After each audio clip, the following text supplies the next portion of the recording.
name's Jim. I'm a small ag retailer in Central Illinois. We service approximately 11,000 acres of soybeans.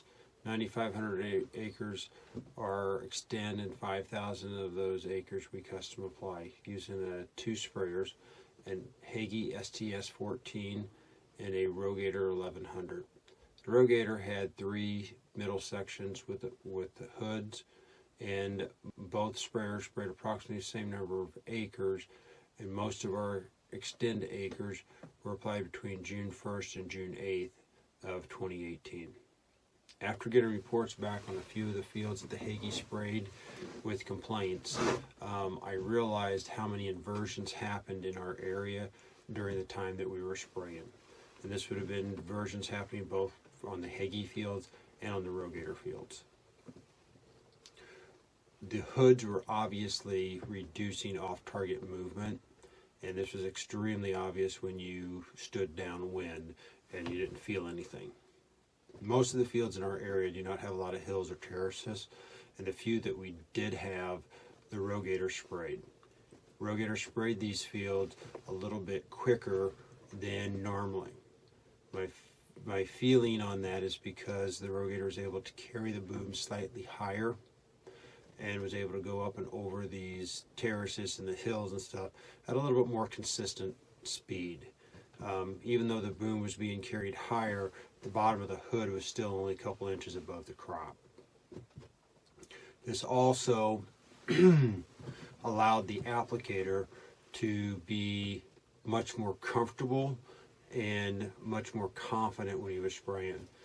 He was able to get across 160-acre fields generally quicker than what he had done in the past, and he was definitely less stressed. Our normal process when we were spraying a field would be go out and border the field 2 times with the sprayer and the hood, with the hoods only, and then open up to a full 120 and spray the inside of the field. If we were concerned about downwind, a sensitive crop downwind, or a sensitive neighbor, we would spray either additional passes with hooded only, or we would possibly sometimes spray the entire field hooded. Both those methods work very effectively and fairly efficiently. Very, very, very rarely did we end up adding a lot of additional time because of the hood, and the additional savings because of the safety factor was huge. A few of the lookouts that we have for the hoods, the hydraulic system, the hoods will add additional weight, and when you fold up and you're going to put the booms back into the transport, that's a lot of weight for your hydraulic systems to lift. So sometimes having making sure the hydraulic systems are at full capacity will be hugely beneficial. We had a Viper in the RoGator. The Viper will only handle 1 swath width per job, so we could not have a 63-foot swath width and a 120-foot swath width in the same job. We had to choose either 63 or 120. We usually chose the 120 and had the applicator count rows when he was making the first passes around the outside edge.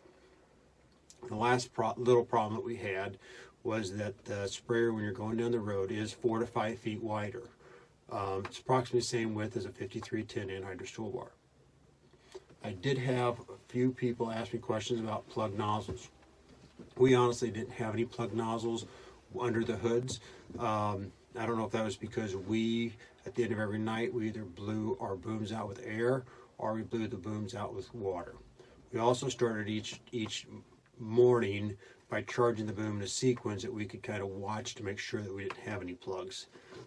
We did this usually on a flat surface that we could easily see the droplets coming out the bottom of the hood.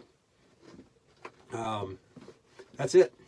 I hope everybody has a safe and productive season. Thank you.